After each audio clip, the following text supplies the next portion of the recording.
여러분, 믿기시나요? 59 평생을 런던에서 살아온 제가 서울이라는 도시에서 인생을 송두리째 뒤흔들릴 줄은 정말 상상도 못했어요. 안녕하세요. 저는 마틸다 브루크스라고 합니다. 영국 런던 북부의 작은 동네에서 오래된 타운하우스에 살고 있었어요. 이 집은 저희 가족이 30년 넘게 함께 지낸 공간이었고, 벽난로가 있는 고풍스러운 거실과 직접 손질한 허브 정원이 제 자랑이었습니다. 저는 59회 동안 프렌치 레스토랑과 영국 전통 요리를 전문으로 하는 레스토랑을 운영하며 살아왔습니다. 처음에는 작은 카페로 시작했지만 차츰 미슐랭 스타를 받게 되었고 지역 신문에도 여러 번 소개되었어요. 그래서인지 동네 사람들은 저를 마틸다 셰프라고 부르며 자주 찾아와 주셨습니다. 가족 이야기를 하자면 저는 남편과는 오래전에 이혼하고 외동딸 아멜리아와 둘이 살아왔어요. 아멜리아는 저의 유일한 피부치였고 제가 요리를 시작한 이유이기도 했습니다. 딸아이를 위해 건강한 식사를 해주고 싶어 배운 것이 결국 제 직업이 되어버렸던 것이죠. 아멜리아는 대학 시절부터 독특한 취향이 있었어요. 다른 친구들이 유럽 여행을 꿈꿀 때 아멜리아는 한국에 가고 싶다고 말했어요. 처음에는 케이팝을 좋아하는 정도였는데 구체적으로는 방탄소년단을 가장 좋아했어요. 아멜리아의 방 안에는 방탄소년단 포스터가 가득 붙어 있었고 매년 열리는 콘서트 영상을 찾아 밤새워 보곤 했습니다. 앨범이 새로 나오면 꼭 예약해서 손에 넣었고 가끔은 따라 부르려고 한글 가사를 손으로 정성껏 받아 적기도 했어요. 그 다음은 한국 드라마에 빠졌습니다. 특히 아멜리아가 가장 좋아했던 작품은 도깨비였습니다. 공유라는 배우를 보며 마치 왕자님을 보는 것 같다며 한참을 설레어했습니다. 드라마에 나오는 촉촉한 감성과 세심한 연출에 반해 드라마를 한번 보고 끝내지 않고 몇 번씩 반복해서 보곤 했어요. 한국 영화도 빼놓을 수 없었습니다. 기생충이 아카데미 상을 받기 전부터 아멜리아는 봉준호 감독을 아주 좋아했습니다. 괴물 설국열차 마더까지 챙겨보면서 봉준호 감독의 작품 세계를 분석하는 리포트를 직접 써보기도 했어요. 그런가 하면 따뜻한 가족 이야기 영화인 리틀 포레스트 같은 작품도 좋아했습니다. 영화에 나오는 한국 시골 풍경과 소박한 요리에 매료되었다고 말했어요. 한국 음식에 대한 사랑도 대단했습니다. 처음에는 김치찌개나 불고기 같은 대중적인 요리를 좋아했지만 시간이 지나면서 순댓국, 청국장 같은 향이 강한 음식까지 거부감 없이 즐기게 되었습니다. 런던에 있는 한국 식료품점까지 찾아가 김치와 고추장을 사오고 혼자 비빔밥을 만들어 먹던 날도 많았습니다. 어느 날은 저를 부엌으로 불러 고추장에 밥을 비벼주며 이렇게 말했어요. 엄마, 고추장은 신기해 매콤한데 깊은 맛이 있어. 그렇게 한국 문화에 점점 빠져들던 아멜리아는 결국 대학 전공도 동양학과로 선택했습니다. 특히 한국 문화 전공 과목을 추가로 이수하면서 세종대왕 한글 창제 이야기부터 조선왕조실록까지 깊이 있게 공부했습니다. 졸업 논문 주제도 한국 현대사회에서의 케이팝의 문화적 영향력이었어요. 논문을 준비할 때는 한국어 기사와 자료를 직접 번역해가며 열심히 공부했습니다. 어쩌면 그때부터였는지도 모르겠습니다. 딸아이가 언젠가는 한국에 가서 살아보겠다고 마음먹은 건요. 잠깐 여러분 그거 아세요? 여러분의 구독, 좋아요, 알림 설정은 저에게 가장 큰 힘이 됩니다. 클릭 한 번으로 제게 큰 힘을 주시길 바라요. 그런 아멜리아가 대학 졸업 후 한국에서 취업을 하겠다고 선언했을 때 저는 정말 놀랐습니다. 한편으로는 걱정이 앞섰어요. 그 먼 나라에서 과연 잘 살아갈 수 있을까? 낯선 문화에 상처받지는 않을까? 그런 생각이 머릿속을 가득 메웠습니다. 저는 처음에는 반대했습니다. 아멜리아, 세상에 좋은 직장은 런던에도 많아 굳이 그렇게 멀리 갈 필요가 있을까? 하지만 딸의 눈빛은 단호했어요. 엄마, 내 꿈이야. 꼭 한국에서 살아보고 싶어. 결국 저는 울며 겨자 먹기로 허락할 수밖에 없었습니다. 공항에서 딸을 배웅할 때 꾹 참고 웃으며 손을 흔들었지만 집으로 돌아오는 길에는 창밖을 보며 몰래 눈물을 훔쳤어요. 그날 이후 제 일상은 허전해졌습니다. 레스토랑도 일상도 뭔가 색이 바랜 듯한 기분이었어요. 처음 한국에 간 아멜리아는 꽤 자주 연락을 해왔습니다. 맛있는 음식 사진을 보내주기도 하고 주말에 간 명동 쇼핑 이야기를 해주기도 했어요. 엄마, 여기 사람들 정말 친절해. 한국은 진짜 살기 좋아. 그럴 때마다 저는 반은 안심하고 반은 질투 비슷한 감정을 느꼈습니다. 나보다 한국을 더 좋아하게 되는 것 같아서요. 그런데 시간이 흐르면서 연락이 점점 줄어들었어요. 처음에는 일하느라 바빠서 그러겠지 하고 넘겼습니다. 하지만 일주일에 한 번 오던 메시지가 한 달에 한 번이 되고 영상통화는 거의 끊기다시피 했어요. 문자 하나 보내는데도 답장이 며칠씩 걸리는 날들이 이어졌습니다. 걱정이 되었습니다. 혹시 힘든 일이 있는 건 아닐까? 아니면 외로워서 마음이 다친 건 아닐까? 하지만 먼저 연락을 재촉하는 건 자존심이 허락하지 않았어요. 딸아이가 스스로 말해주길 기다리기로 했습니다. 그렇게 20달 가까운 시간이 흘렀습니다. 그리고 어느 날 평범한 아침, 레스토랑 오픈 준비를 하고 있는데 핸드폰에 영상통화가 울렸어요. 화면을 보니 아멜리아였습니다. 엄마 딸의 목소리가 떨렸습니다. 나 임신했어. 순간 시간이 멈춘 듯 했어요. 손에 들고 있던 접시를 놓칠 뻔했습니다. 뭐라고 했니, 아멜리아? 겨우 정신을 수습하고 물었어요. 나 이제 26이고 사랑하는 사람이 있어. 엄마 걱정하지 마. 정말 좋은 사람이야. 딸의 목소리에는 두려움과 설렘이 뒤섞여 있었습니다. 그런데 저는 솔직히 아무것도 들리지 않았습니다. 머릿속은 하얗고 심장은 쿵쾅쿵쾅 뛰기만 했어요. 어떤 남자인지, 가족은 어떤지, 딸이 과연 행복할 수 있을지 온갖 걱정이 한꺼번에 밀려왔습니다. 엄마 한번 와줄래? 그 말을 듣는 순간 저는 결심했습니다. 그래, 가야겠구나. 그날 바로 레스토랑 직원들에게 잠시 가게를 맡기고 한국행 비행기표를 예약했습니다. 제 인생 처음으로 한국이라는 땅을 밟아보기로 한 것입니다. 한국에 가기 전 며칠 동안은 마음이 복잡했어요. 기대 반, 두려움 반, 딸을 보게 된다는 설렘도 있었지만 낯선 문화 속에서 딸이 과연 잘 적응하고 있는지 확인해야겠다는 사명감 같은 것도 있었습니다. 비행기 안에서 저는 창밖을 멍하니 바라보았습니다. 구름 사이로 비치는 햇살이 마치 새로운 여정으로 저를 이끄는 듯했어요. 내가 59 인생을 살면서 이런 모험을 하게 될 줄이야. 이렇게 저는 인생 처음으로 런던을 떠나 지구 반대편, 딸이 살고 있는 서울로 향하게 된 것입니다. 비행기 문이 열리자마자 후끈한 공기가 얼굴을 감쌌습니다. 런던의 서늘한 공기와는 전혀 다른 느낌이었어요. 공항 내부는 생각보다 조용하고 질서정연했습니다. 곳곳에 영어 표지판이 함께 붙어 있어 외국인인 저에게도 큰 불편함은 없었습니다. 짐을 찾고 나와서 택시를 탔습니다. 아멜리아가 미리 알려준 주소를 기사님께 보여주자 그는 환하게 웃으며 고개를 끄덕였어요. 서울이라는 도시는 차창 밖으로 펼쳐지는 풍경만으로도 충분히 이국적이었습니다. 끝없이 이어진 고층 아파트들, 화려하게 반짝이는 전광판, 그리고 그 사이를 바쁘게 오가는 사람들의 모습이 마치 살아 숨쉬는 거대한 생명체 같았습니다. 딸이 살고 있다는 아파트 단지에 도착했을 때 이미 해가 지고 있었습니다. 건물 입구에 설치된 자동 보안 시스템을 보고 또 한 번 놀랐어요. 카드키를 대자 조명이 자동으로 켜지고 엘리베이터가 부드럽게 열렸습니다. 엘리베이터 안에서는 심장이 터질 것처럼 뛰었습니다. 아멜리아를 보는 것이 두려우면서도 설렜어요. 문이 열리자 딸이 환한 미소로 서 있었습니다. 엄마, 한마디에 저는 모든 걱정을 잊고 딸을 꼭 껴안았습니다. 아멜리아는 생각보다 건강해 보였고 표정도 밝았습니다. 아파트 안으로 들어서자 아늑한 온돌 바닥에 따스함이 발끝으로 전해졌습니다. 거실 한쪽에는 아기용 침대가 준비되어 있었고 부엌은 깔끔하게 정리되어 있었어요. 벽면에는 스마트홈 패널이 설치되어 있어 조명과 온도 조절이 버튼 하나로 가능했습니다. 잠시 후 민수라는 청년이 집으로 들어왔습니다. 그는 깔끔한 차림에 첫인상부터 인상이 좋았습니다. 낯선 사람 앞이라 긴장했을 법한데 오히려 자연스럽게 다가와 인사를 했습니다. 어머님, 만나 뵙게 되어 정말 영광입니다. 민수는 아멜리아를 배려하는 모습이 눈에 띄었습니다. 가방을 들어주고 발목이 부은 아멜리아를 위해 따뜻한 물을 준비하는 세심함까지 보여주었습니다. 식탁 위에는 민수가 직접 준비했다는 음식들이 가지런히 놓여 있었습니다. 그는 저를 위해 특별히 영국식 정찬 스타일로 차려보려고 노력했다고 했어요. 가장 먼저 눈에 띈 것은 두툼하게 구워낸 스테이크였습니다. 미디엄 레어로 적당히 구워진 소고기 위에는 버터와 로즈마리가 올려져 있었어요. 그 옆에는 메쉬 포테이토와 허브를 곁들인 샐러드가 놓여 있었고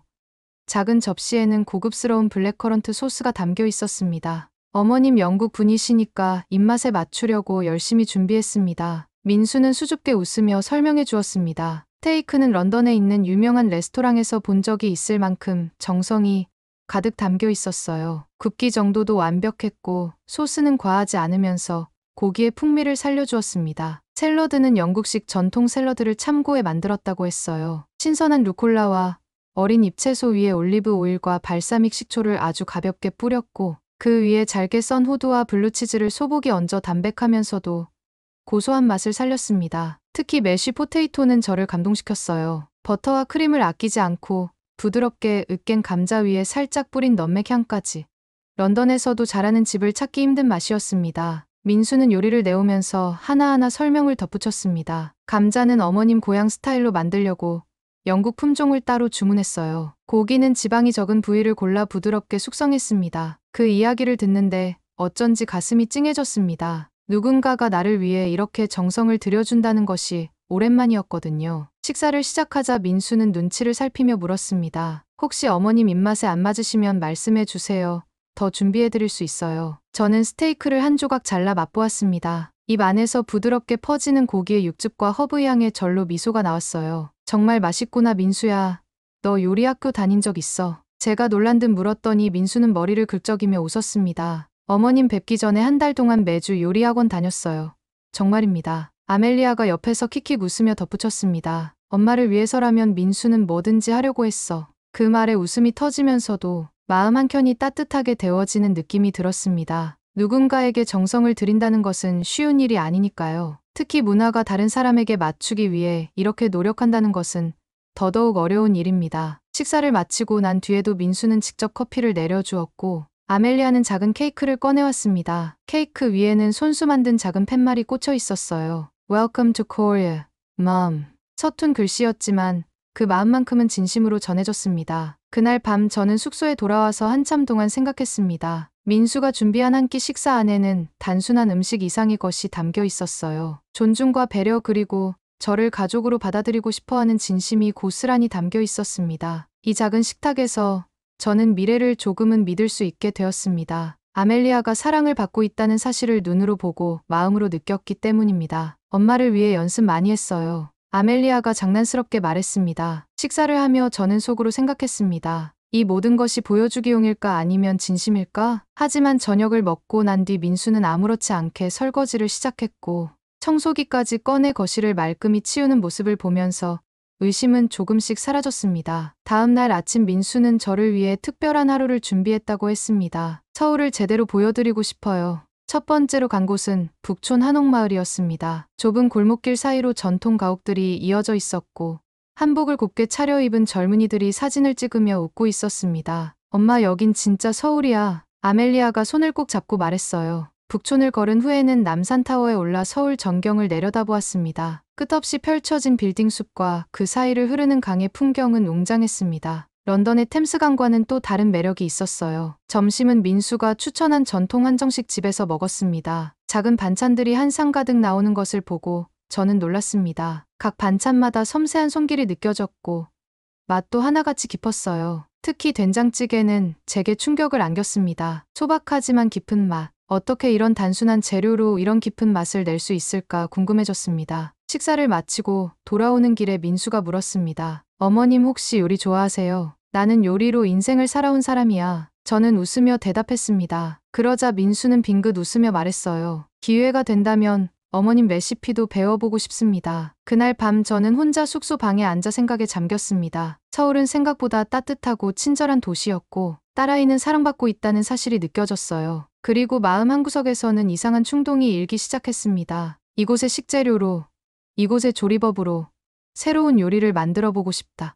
영국 전통 음식과 한국 요리를 퓨전한 요리, 런던에서만 보았던 오븐과 서울에서 느낀 불향을 함께 담은 요리, 생각만 해도 가슴이 두근거렸습니다. 며칠이 더 지나고 민수는 또 다른 이벤트를 준비했습니다. 어머님 오늘은 특별한 데로 모시겠습니다. 그가 데려간 곳은 서울 외곽의 작은 농장이었습니다. 직접 재배한 채소를 따서 요리할 수 있는 체험 공간이었어요. 저는 난생 처음 고추를 직접 따보고 갓 뽑은 물을 안고 깔깔 웃으며 농장을 돌아다녔습니다. 농장 한켠에는 작은 바비큐장이 있었는데 민수와 아멜리아가 구운 삼겹살을 맛보며 저는 오래된 친구들과 피크닉을 온 듯한 따뜻한 기분이 들었어요. 그날 저녁 아멜리아가 조심스레 말을 꺼냈습니다. 엄마 민수가 이번에 정식으로 인사드리고 싶대. 저는 고개를 끄덕였습니다. 민수의 가족을 만나는 것은 살짝 긴장되었지만 딸을 위해서라면 뭐든 할 준비가 되어 있었습니다. 서울이라는 낯선 도시에서 이제 점점 사람들의 온기를 느끼게 되었습니다. 딸의 삶도 보였고 그 곁을 지켜주는 사람들이 있다는 사실이 저를 안심시켜 주었어요. 서울에 온 지 일주일이 조금 넘었을 무렵 저는 처음 왔을 때와는 완전히 다른 마음을 갖게 되었습니다. 이곳은 낯설지만 어쩌면 딸과 새 생명이 살아갈 수 있는 아주 따뜻하고 좋은 곳일지도 모른다고 진심으로 생각하게 되었습니다. 차돈댁 방문날 아침은 유난히 맑았습니다. 햇살이 부드럽게 거실로 스며들었고 창밖의 나무들도 살랑살랑 고개를 흔들고 있었어요. 민수가 직접 차를 몰고 우리를 데리러 왔습니다. 그는 긴장된 표정을 감추지 못했지만 그래도 최대한 밝게 웃으려 애쓰는 모습이었습니다. 어머님, 오늘 저희 부모님 댁에서 점심 식사 준비했어요. 민수는 부드럽게 말했습니다. 편하게 생각해 주세요. 가족끼리 만나는 거니까요. 저는 고개를 끄덕였지만 사실 속으로는 긴장하고 있었습니다. 과연 저를 어떻게 받아들일까? 영국인이라는 이유로 벽을 느끼게 되진 않을까? 여러 가지 생각이 교차했습니다. 민수의 부모님 집은 서울 외곽의 한 조용한 주택가에 있었습니다. 단독 주택이었고 정원에는 작지만 정성스럽게 가꾼 꽃밭이 있었습니다. 현관문이 열리자 민수의 어머니 박영자 여사님이 환한 얼굴로 우리를 맞아주었습니다. 멀리서 오시느라 고생 많으셨어요, 어머님. 그녀는 자연스럽게 저희 손을 꼭 잡았습니다. 따뜻하고 거칠지 않은 손이었습니다. 실내로 들어서자 고소한 냄새가 코끝을 간지렸습니다. 거실 한쪽에 이미 한 상 가득 음식이 차려져 있었어요. 잡채, 갈비찜, 불고기전, 김치찌개까지 온갖 한국의 집밥 메뉴가 다 모여 있었습니다. 영국에서도 갈비찜 좋아하시나요? 박 여사님은 어색할 틈도 없이 편하게 말을 걸어왔습니다. 처음 먹어보지만 아주 기대돼요. 저는 솔직하게 대답했습니다. 함께 식탁에 둘러앉아 식사를 시작했어요. 영국에서는 손님을 초대하면 보통 포크와 나이프를 세팅하고 정갈한 식사 예절을 중요시했는데 여기서는 모두가 자유롭게 젓가락을 놀리며 웃고 떠들며 식사했습니다. 처음에는 약간 당황했지만 이내 그 따뜻한 분위기에 저도 스며들 수밖에 없었습니다. 박 여사님은 식사 내내 민수의 어린 시절 이야기를 해주셨습니다. 어릴 때 얼마나 장난이 심했는지, 학교 다닐 때는 항상 반장을 맡았다는 이야기까지 들려주셨습니다. 우리 민수는 어릴 때부터 사람을 편하게 해주는 재주가 있었어요. 그 말을 들으며 저는 딸을 맡기게 될 남자가 어떤 사람인지 조금 더 알게 되는 기분이 들었습니다. 식사를 마치고 나서는 작은 거실로 자리를 옮겨 차를 마셨습니다. 박 여사님이 직접 우려낸 대추차였는데 달콤하고 진한 향이 긴장을 풀어주었어요. 어머님, 혹시 김장 해보신 적 있으세요? 박 여사님이 물었습니다. 아니요, 김치는 사 먹는 것인 줄 알았어요. 제가 웃으며 대답하자 모두 함께 웃었습니다. 나중에 김장할 때 꼭 초대할게요. 같이 하면 진짜 재미있어요. 그녀는 웃으며 말했어요. 그 순간 저는 이 가족이 저를 정말로 받아들이려 한다는 것을 느낄 수 있었습니다. 그날 오후 박 여사님은 작은 방 하나를 보여주었습니다. 방 안에는 아기용 침대와 인형들이 놓여 있었어요. 소율이 태어나면 우리 집에도 자주 놀러 오세요. 이 방은 손주방으로 준비했어요. 그녀의 말에 저는 왠지 모르게 뭉클해졌습니다. 가족이라는 것은 단순히 혈연만으로 만들어지는 것이 아니라 마음을 나누는 것으로 완성된다는 걸 새삼 느꼈습니다. 집으로 돌아오는 길에 민수가 조심스럽게 말했습니다. 어머님, 오늘 정말 감사했습니다. 부모님께서도 어머님을 많이 좋아하셨어요. 저는 민수에게 고개를 끄덕이며 답했습니다. 정말 따뜻한 가족이구나. 아멜리아가 좋은 사람들을 만난 것 같아 안심이 돼. 그날 밤 저는 숙소 침대에 누워 생각했습니다. 처음에는 그저 걱정뿐이었던 한국 방문이 어느새 제게 이렇게 따뜻한 기억으로 남게 될 줄 몰랐습니다. 며칠 후 아멜리아가 제안을 했습니다. 엄마, 오늘은 우리 산후조리원 구경 갈래? 산후조리원이라는 곳은 저에게 완전히 낯선 개념이었습니다. 아기가 태어난 후 엄마가 회복할 수 있도록 전문적인 서비스를 제공하는 곳이라고 했어요. 영국에서는 병원에서 출산 후 곧바로 집으로 돌아가는 경우가 대부분인데 이곳은 출산 후 한 달 가까이 전담 간호사들의 관리 아래 지낼 수 있다니 정말 놀라웠습니다. 산후조리원 건물은 호텔처럼 깨끗하고 아늑했습니다. 신생아실은 유리창 너머로 볼 수 있었고 전문 간호사들이 아기들을 세심하게 돌보고 있었습니다. 영양사들이 짜준 식단으로 건강식을 먹고 마사지와 산후 회복 프로그램까지 제공된다고 했어요. 엄마, 나 여기서 쉬면서 체력 회복할 거야. 아멜리아가 밝게 웃으며 말했습니다. 그 모습을 보니 마음이 놓였습니다. 런던에서 혼자 아이를 낳고 키우는 것에 비하면 훨씬 체계적이고 세심한 배려를 받는다는 느낌이 들었어요. 조리원 구경을 마치고 근처 카페에 들렀습니다. 아멜리아는 뱃속을 쓰다듬으며 말했습니다. 엄마, 나 여기서 잘 살 수 있을 것 같아. 저는 따뜻한 커피를 손에 쥔 채 말했습니다. 그래, 엄마도 이제 마음이 놓인다. 딸이 선택한 이 땅, 서울이라는 낯선 곳이 이제는 저에게도 점점 따뜻하고 친숙하게 다가오고 있었습니다. 아멜리아가 행복하다면, 그리고 민수가 곁에 있다면 이곳이 어디든 저는 기꺼이 딸의 행복을 응원하기로 마음먹었습니다. 서울에서의 마지막 날 아침은 유난히 조용했습니다. 창문 너머로 비치는 부드러운 햇살이 방 안가득 퍼져 있었어요. 딸아이와 민수는 여느 때처럼 분주하게 움직였고 저는 조용히 거실 소파에 앉아 서울에서의 시간들을 천천히 떠올리고 있었습니다. 나는 깨달았어요. 가족이란 함께 시간을 쌓아가는 것이라는 거요. 아멜리아는 작은 가방에 이것저것 챙겨주었습니다. 엄마, 비행기 안에서 드세요. 하며 직접 만든 주먹밥도 손에 쥐어주었어요. 그 모습이 어찌나 사랑스럽던지 눈시울이 붉어졌습니다. 민수는 무거운 캐리어를 번쩍 들어 올리며 말했습니다. 어머님 다음에 오시면 더 많은 곳 보여드릴게요. 그 말에 저는 웃으며 대답했습니다. 꼭 다시 올게 민수야. 현관 앞에 모두 모였을 때 초인종이 울렸습니다. 문을 열자 민수의 어머니 박 여사님이 환하게 웃으며 서 계셨습니다. 손에는 작은 보자기와 종이봉투를 들고 있었어요. 이거 가져가세요. 어머님 김치랑 반찬 조금 담았어요. 박 여사님의 정성에 또 한 번 가슴이 뭉클했습니다. 박 여사님은 제 손을 꼭 잡으며 말했습니다. 어머님, 이제 우리는 진짜 가족이에요. 언제든 서울 오세요. 기다릴게요. 공항으로 향하는 차 안에서 저는 창밖을 바라보았습니다. 이제는 낯설지 않은 한글 간판들, 분주히 움직이는 사람들의 표정, 모든 것이 선명하게 가슴에 새겨졌어요. 인천공항에 도착하자 이별의 시간이 다가왔습니다. 아멜리아를 끌어안고 작게 속삭였습니다. 내 딸, 내가 정말 자랑스럽구나. 민수에게도 힘껏 손을 잡아주었습니다. 우리 태어날 손주도 잘 부탁할게. 민수는 고개를 깊숙이 숙이며 대답했습니다. 어머님 꼭 행복하게 해드리겠습니다. 저는 약속했습니다. 언제든 필요하면 달려오겠다고. 비행기 안에 앉아 벨트를 매고 나서야 저는 깊은 숨을 내쉬었습니다. 구름 위로 솟아오르는 비행기 창밖을 바라보며 지난 2주일을 떠올렸어요. 런던으로 돌아가는 동안 기내식도 손에 잡히지 않았습니다. 대신 민수가 건네준 작은 봉투를 조심스럽게 열어보았습니다. 안에는 사진 한 장과 손편지가 들어 있었어요. 사진에는 우리 가족이 함께 웃고 있는 모습이 담겨 있었습니다. 아멜리아와 민수 그리고 박 여사님과 민수 아버지까지 모두 함께였어요. 편지를 펼치자 정성스럽게 써 내려간 글씨가 보였습니다. 어머님 함께해 주셔서 감사합니다. 서울에도 어머님의 가족이 있습니다. 언제든 다시 오세요. 편지를 읽으며 눈물이 고였습니다. 그동안 혼자였던 제 인생에 이렇게 진심으로 저를 환영해주는 사람들이 생겼다는 사실이 믿기지 않았어요. 런던 히드로공항에 도착했을 때는 해가 지고 있었습니다. 택시를 타고 집으로 돌아오는 길 아직은 거리들이 유난히 낯설게 느껴졌습니다. 집 앞에 도착해 문을 열었을 때 차가운 공기가 반겼어요. 텅 빈 거실 벽난로 앞에 앉아 한동안 가만히 있었습니다. 가방을 열어 김치통을 꺼냈습니다. 박 여사님이 싸주신 김치였습니다. 뚜껑을 열자 익숙지 않은 매콤하고 깊은 향기가 방 안에 퍼졌습니다. 그 순간 저는 결심했어요. 이제는 외로움을 이기는 방법을 알 것 같다고. 함께 시간을 나누는 사람들 속에서 행복을 찾을 수 있다는 것을 배웠으니까요. 다음 날 저는 슈퍼마켓에 가서 된장과 고춧가루를 샀습니다. 낯선 재료들이었지만 전혀 두렵지 않았습니다. 유튜브로 된장찌개 레시피를 찾아보며 서툰 손길로 국을 끓였어요. 냄비 안에서 보글보글 끓어오르는 된장찌개를 보며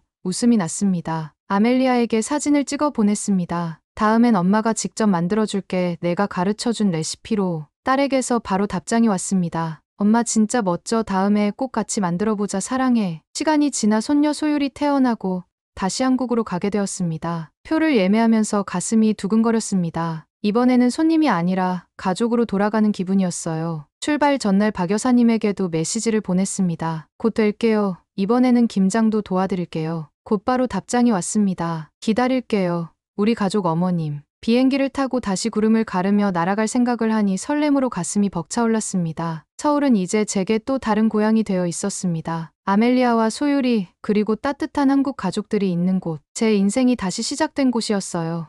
런던에 남은 시간 동안 저는 매일 작은 노트를 꺼내 한국어를 공부했습니다. 서툴지만 한 글자 한 글자 정성껏 써 내려갔어요. 소율이가 조금 더 크면 할머니가 한국어로도 사랑한다고 말해주고 싶었습니다. 그 작은 목표가 제 일상에 다시 빛을 가져다 주었습니다. 59의 나이에 새로운 가족을 얻고 새로운 문화를 받아들이게 될 줄은 정말 몰랐어요. 하지만 이제는 압니다. 인생은 언제 어디서든 새로 시작될 수 있다는 것을요. 오늘의 이야기는 여기까지입니다. 오늘의 사연이 마음에 드셨다면 구독, 좋아요 부탁드리겠습니다. 소중한 시간 긴 이야기 끝까지 들어주셔서 진심으로 감사합니다. 앞으로도 더 좋은 사연으로 여러분을 찾아오겠습니다. 시청해주셔서 감사합니다. 어쩌면 가장 큰 행복은 낯선 곳에서 만난 따뜻한 인연일지도 모릅니다. 한국 떡 하나에 인생이 송두리째 바뀐 사람이 있다면 믿을 수 있을까요? 안녕하세요. 저는 미국 뉴저지주의 작은 도시에서 태어나고 자란 여성입니다. 지금 제 이야기를 듣고 계신다면 아마도 조금은 평범하지 않은 인생을 살아온 제 경험이 궁금해서일 것 같아요. 저희 가족은 정말 남들이 부러워할 만한 조건을 갖추고 있었습니다. 아버지는 뉴욕의 유명 로펌에서 변호사로 일하고 계셨고, 어머니는 보스턴의 연구소에서 과학자로 일하고 계셨습니다. 두 분 다 명문대를 졸업하셨고, 주변 사람들은 항상 저희 집을 엘리트 가정이라고 불렀습니다. 그런 부모님 밑에서 자란 저는 자연스럽게 최고의 교육을 받고 최고의 길을 걸어야 한다는 기대를 받으며 자라났습니다. 어릴 때부터 피아노 레슨, 수학 경시대회, 과학 캠프까지 뭐 하나 빠진 것 없이 빡빡한 스케줄을 소화해야 했습니다. 처음에는 나름 열심히 해보려고 했지만 시간이 지날수록 점점 숨이 막혀왔습니다. 솔직히 말하면 저는 수학도 과학도 재미가 없었습니다. 피아노도 좋아서 치는 것이 아니라 부모님이 칭찬해줄까봐 억지로 연습했습니다. 친구들이 주말마다 놀러 다닐 때 저는 도서관이나 학원에 있어야 했고, 시험 점수가 조금이라도 떨어지면 부모님은 저를 실망스러운 눈빛으로 바라보셨습니다. 그런 생활이 고등학교까지 이어졌고, 결국 명문대학에 입학하는 데는 성공했습니다. 하지만 문제는 그 이유였습니다. 대학에 입학하고 나서도 뭔가 열정이 생기지 않았습니다. 전공 수업은 하나같이 지루했고, 아무리 노트북을 열어도 공부가 손에 잡히지 않았습니다. 그래서 수업을 빠지고 기숙사 침대에 누워 케이팝 영상을 보거나 유튜브에서 한국 음식을 먹는 방송을 보는 일이 점점 많아졌습니다. 그때 처음으로 알게 된 게 바로 한국의 떡이었습니다. 화면 속에서 누군가 하얀 꿀떡을 한 입 베어 물었을 때 그 달콤하고 쫀득쫀득한 소리, 눈을 감고 행복해하는 모습이 저를 완전히 사로잡았습니다. 저도 모르게 군침이 돌았고 바로 인터넷으로 냉동 꿀떡을 주문했습니다. 잠깐 여러분 그거 아세요? 여러분의 구독, 좋아요, 알림 설정은 저에게 가장 큰 힘이 됩니다. 클릭 한 번으로 제게 큰 힘을 주시길 바라요. 물론 미국 슈퍼마켓에서는 제대로 된 떡을 찾기가 힘들었습니다. 겨우 찾은 냉동 꿀떡을 전자레인지에 데워 먹었을 때 그 달콤한 맛이 입안 가득 퍼지는 순간 나는 완전히 빠져들었습니다. 그때부터 저는 혼자 몰래 한국 요리를 만들어 보기 시작했습니다. 처음에는 레시피를 따라하는 것도 버거웠습니다. 물의 양을 맞추는 것도 쉽지 않았고, 양념을 배합하는 데에도 서툴렀어요. 간이 너무 세거나 싱거워서 실패하는 날도 많았습니다. 그래도 포기하지 않고 조금씩 연습하다 보니 점점 나아졌습니다. 주말이면 친구들을 초대해 직접 만든 음식을 대접하곤 했습니다. 가장 자신 있었던 건 김치볶음밥이었습니다. 매콤하게 볶은 김치에 고소한 참기름과 계란 프라이를 얹어 내놓으면 친구들은 젓가락을 놓지 못했습니다. 불고기도 종종 만들었습니다. 얇게 썬 소고기에 간장과 마늘, 배즙으로 만든 양념을 재워 구워주면 달콤 짭짤한 향이 집안을 가득 채웠습니다. 디저트로는 꿀떡이나 인절미를 준비했습니다. 직접 반죽한 찹쌀떡에 꿀을 채워 넣어 쪄낸 꿀떡은 작지만 하나를 먹으면 입안 가득 달콤함이 퍼졌습니다. 인절미는 고소한 콩가루를 듬뿍 묻혀 내놓았는데 친구들은 한 입 베어 물 때마다 감탄을 쏟아냈어요. 한 번은 친구들이 떡볶이가 먹고 싶다고 해서 처음으로 도전해본 적도 있었습니다. 고추장 양념에 떡을 넣고 끓이는 것쯤이야 쉽게 생각했지만 막상 해보니 떡이 금방 들러붙거나 양념이 탔습니다. 몇 번이나 실패를 거듭한 끝에 매콤하면서도 달콤한 맛을 잡아냈고 마지막에는 삶은 달걀과 어묵까지 넣어 푸짐하게 완성했습니다. 친구들은 매운 떡볶이를 먹으며 입을 호호 불면서도 젓가락을 멈추지 않았습니다. 한 친구는 눈물을 찔끔 흘리며 진짜 한국 길거리 음식 같아라고 했고, 다른 친구는 웃으며 너 떡볶이 퀸이다라고 별명을 붙여줬습니다. 그렇게 제 손으로 만든 음식을 맛보고 웃으며 즐거워하는 친구들의 모습을 보면서 저는 처음으로 뭔가를 해냈다는 기쁨을 느꼈습니다. 공부로는 한 번도 느끼지 못했던 성취감이었습니다. 작은 주방에서 시작된 이 행복이 언젠가 더 큰 꿈으로 이어질 것 같은 예감이 들었어요. 그런데 문제는 여전히 부모님이었습니다. 부모님은 제가 음식을 만든다는 사실조차 몰랐습니다. 아니, 알더라도 분명히 시간을 낭비한다고 핀잔을 줬을 겁니다. 저에게 허락된 꿈은 오직 변호사나 과학자 같은 전문직뿐이었습니다. 그래서 요리에 대한 열정은 오직 제 안에서만 비밀처럼 피워야 했습니다. 대학교를 졸업할 무렵 제 주위 친구들은 모두 어딘가 대기업에 입사하거나 대학원에 진학하기 위해 준비하고 있었습니다. 하지만 저는 어디에도 지원서를 넣지 않았습니다. 부모님은 하루가 멀다 하고 저를 재촉했지만 마음 한구석에서는 외쳤습니다. 나는 아무것도 하고 싶지 않아. 졸업 후 몇 달 동안 저는 방 안에 틀어박혀 있었습니다. 부모님의 성화에 못 이겨 간간히 취업 사이트를 들여다보기도 했지만 마음이 움직이지 않았습니다. 대신 주방에 들어가 떡을 만들고 또 만들었습니다. 새로운 떡 레시피를 찾고 냉동이 아닌 제대로 된 떡을 맛보고 싶다는 갈망이 점점 커져갔습니다. 특히 어느 날 친구가 보내준 영상 하나가 저를 미치게 만들었습니다. 서울의 작은 전통 떡집에서 갓 쪄낸 꿀떡을 맛보는 장면이었는데 하얀 김이 모락모락 피어오르는 꿀떡을 한 입 베어 물자 꿀이 주르르 흐르는 모습이 정말 꿈처럼 보였습니다. 나도 저걸 먹어보고 싶다. 아니, 먹는 것만으로는 안 돼. 배워야겠다. 그날 밤 저는 부모님께 용기 내어 말을 꺼냈습니다. 조금 머리 식힐 시간이 필요해요. 한국으로 여행을 다녀오고 싶어요. 물론 떡을 배우기 위해 간다는 진짜 이유는 숨긴 채 말이죠. 부모님은 못마땅한 표정을 지으면서도 결국 허락해 주셨습니다. 그렇게 저는 인생을 송두리째 바꿀 한국행 비행기 티켓을 손에 넣었습니다. 비행기 안에서 창밖을 보면서 생각했습니다. 이제 진짜 내 인생을 살아볼 거야. 비행기에서 내리자마자 느껴지는 한국의 공기는 생각보다 훨씬 따뜻했습니다. 공항은 깔끔했고 사람들은 바삐 움직이고 있었어요. 뉴욕에서 봤던 삭막한 분위기와는 전혀 달랐습니다. 인천공항을 빠져나와 택시를 타고 서울 시내로 향할 때 창밖으로 보이는 빽빽한 고층 빌딩과 화려한 간판들, 그리고 군데군데 자리한 전통적인 건물들이 이상하게 마음을 편안하게 해주었습니다. 처음 며칠은 관광객처럼 이곳저곳을 돌아다녔습니다. 경복궁에서 한복을 입고 사진도 찍어보고 남산타워에 올라 서울 시내를 내려다보며 한참을 멍하니 있기도 했어요. 무엇보다 제가 제일 하고 싶었던 것은 바로 제대로 된 떡을 먹어보는 것이었습니다. 그래서 매일같이 시장과 떡집을 찾아다녔습니다. 광장시장에서는 다양한 전통 떡을 맛볼 수 있었어요. 한 아주머니가 내어주신 송편을 먹었을 때 안에 들어있는 고소한 참깨와 달콤한 꿀이 입안 가득 퍼지면서 저도 모르게 웃음이 났습니다. 종로 골목 안쪽의 작은 떡카페에서는 쫀득쫀득한 인절미를 크림치즈와 함께 내주었는데 처음 경험하는 조합임에도 믿을 수 없을 만큼 맛있었습니다. 서울의 유명한 떡 공방을 일부러 찾아가 본 날도 있었습니다. 예약제로만 운영된다는 곳이었는데 이른 아침부터 사람들이 줄을 서 있는 모습에 깜짝 놀랐어요.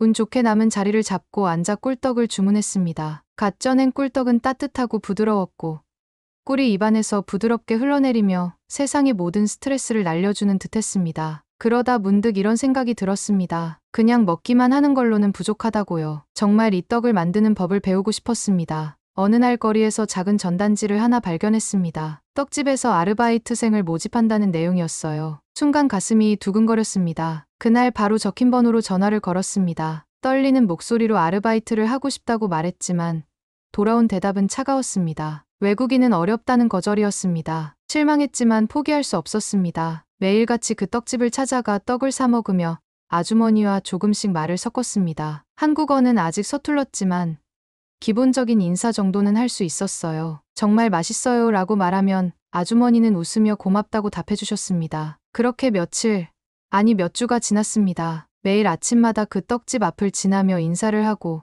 떡을 사고 감사하다는 말을 했습니다. 어느 날 아주머니가 저를 빤히 바라보시더니 조심스럽게 물었습니다. 정말 떡 배우고 싶어요? 숨도 제대로 쉬지 못하고 고개를 끄덕였습니다. 아주머니는 웃으면서 말했습니다. 그럼 한번 해봐요. 손은 빠른 편인가요? 그렇게 저는 떡집에서 일하게 되었습니다. 처음에는 간단한 일부터 시작했습니다. 쌀가루를 체에 거르고 반죽을 준비하는 일을 도왔습니다. 떡을 찌는 것은 생각보다 훨씬 힘들었습니다. 뜨거운 김을 견디며 떡을 뒤집어야 했고 손끝의 감각으로 익은 정도를 알아야 했습니다. 손에 화상을 입기도 했고 찹쌀 반죽을 옮기다 허리를 삐끗한 적도 있었습니다. 하지만 힘든 것보다 더 컸던 것은 하루하루 떡을 만들어내는 과정에서 느끼는 작은 성취감이었습니다. 쌀가루가 찰기가 도는 반죽으로 바뀌고 그 반죽이 따끈따끈한 떡이 되어 눈앞에 놓일 때마다 가슴 한쪽이 벅차올랐어요. 특히 꿀떡을 만들 때가 가장 좋았습니다. 고운 반죽을 손바닥으로 살짝 눌러 꿀을 넣고 하나하나 정성스럽게 빚어내면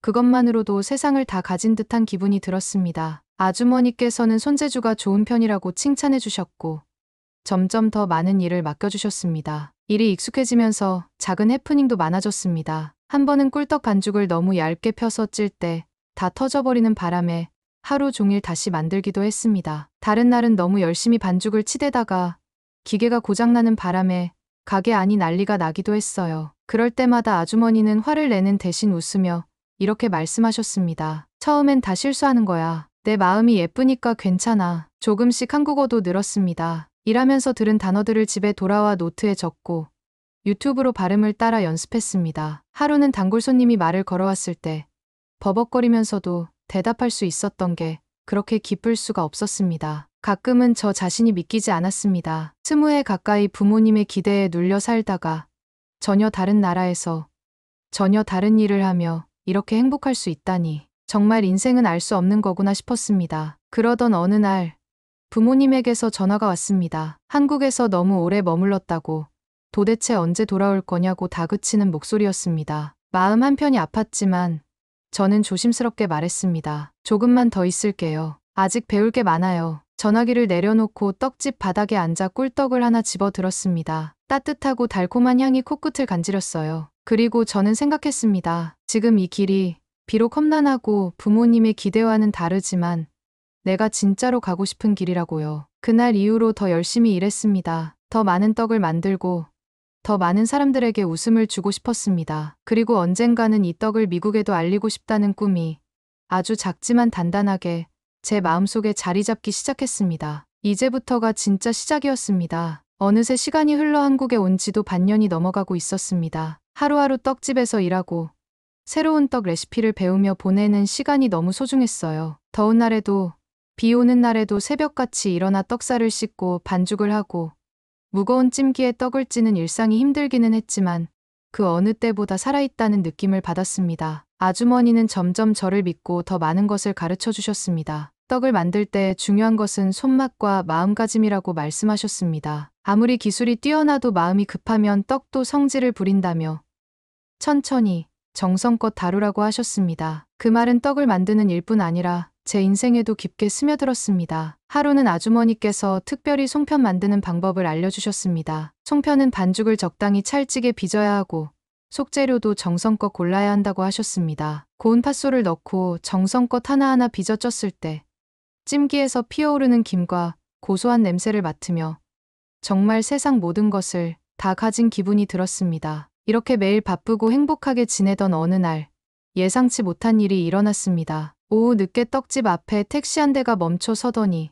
익숙한 얼굴 두 사람이 내렸습니다. 부모님이었습니다. 저는 얼어붙은 것처럼 떡집 안에서 그 모습을 바라봤어요. 부모님은 떡집 간판을 올려다보며 믿을 수 없다는 듯한 표정을 짓고 있었습니다. 그 표정은 제가 떡가루로 범벅된 앞치마를 입고 나오는 모습을 보고 한층 더 굳어졌습니다. 이게 도대체 뭐 하는 짓이니? 아버지의 단호한 목소리에 떡 반죽을 만지던 손이 덜덜 떨렸습니다. 어머니는 아무 말 없이 고개를 저으며 고개를 돌리셨습니다. 떡집 안쪽으로 부모님을 모시고 들어와 앉게 했습니다. 아주머니도 상황을 눈치채시고 조심스럽게 자리를 피해 주셨습니다. 어색한 정적이 흘렀고 저는 겨우겨우 입을 열었습니다. 저 여기에 오기 전에는 정말 아무것도 하고 싶지 않았어요. 그런데 떡을 만들면서 처음으로 뭔가 해내고 싶다는 생각이 들었어요. 아버지는 여전히 무표정이었고 어머니는 울컥하는 듯한 표정을 짓고 계셨습니다. 변호사나 과학자가 아니라 떡 장인이 되겠다는 거냐? 조소 섞인 아버지의 말에 눈물이 핑 돌았지만 참았습니다. 대신 주방으로 들어가 방금 만든 꿀떡 한 접시를 가져왔습니다. 한 번만 드셔보세요.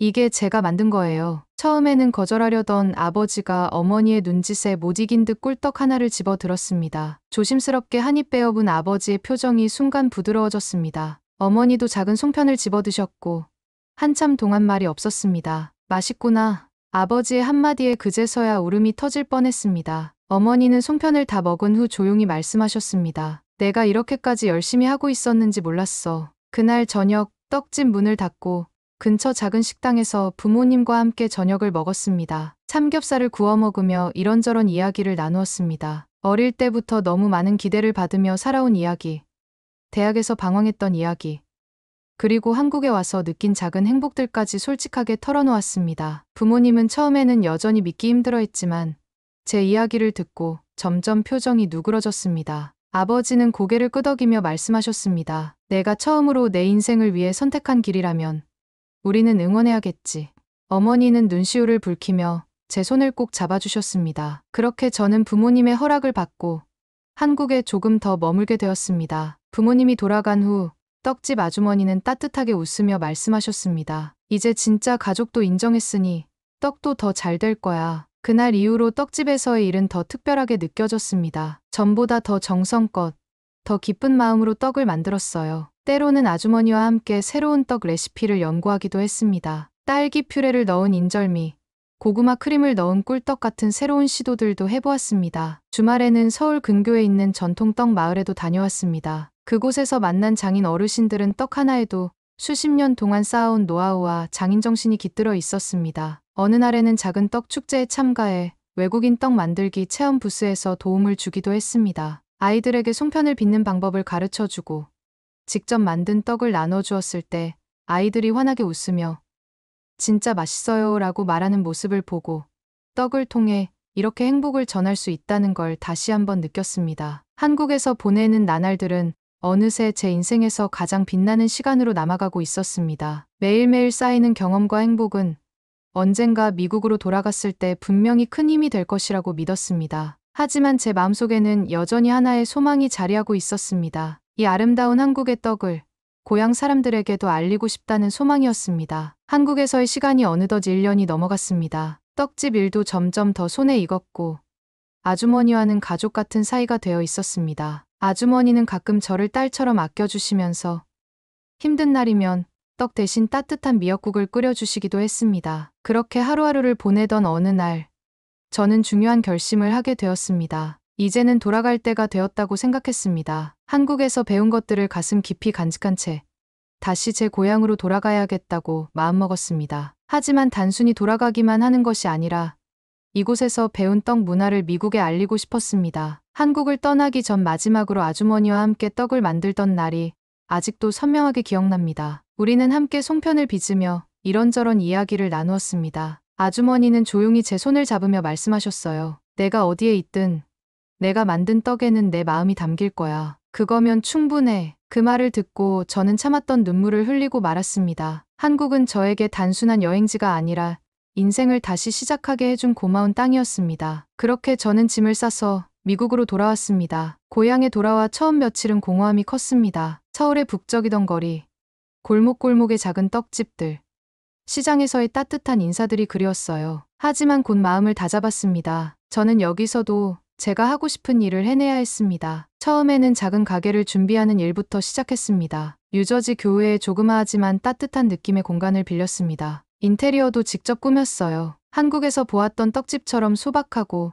정겨운 분위기를 내고 싶었습니다. 한쪽 벽에는 한국에서 떡을 만들며 찍은 사진들과 아주머니와 함께 찍은 사진도 걸었습니다. 가게 이름은 스위트 라이스로 정했습니다. 직접 만든 떡을 메뉴로 준비했습니다. 꿀떡, 인절미, 송편, 백설기까지 하나하나 정성껏 만들었습니다. 문을 연 첫날은 솔직히 허전했습니다. 손님이 거의 없었고 가게 앞을 지나가던 사람들은 그냥 힐끗 보기만 하고 지나쳤습니다. 그래도 포기하지 않았습니다. 매일 아침 새벽같이 일어나 떡을 만들고 동네 시장과 축제에 참여해 직접 떡을 나눠주며 알렸습니다. 그러던 어느 날 꿀떡 시리얼이라는 트렌드가 한국에서 시작되었습니다. 꿀떡을 우유에 말아먹는 새로운 방식이 인스타그램과 유튜브를 통해 번지고 있었어요. 이 기회를 놓칠 수 없다고 생각해 저도 꿀떡 시리얼 메뉴를 새롭게 출시했습니다. 신선한 꿀떡에 고소한 우유를 함께 제공하며 SNS에도 사진을 올렸습니다. 조금씩 반응이 오기 시작했습니다. 처음에는 호기심에 찾아오던 손님들이 있었고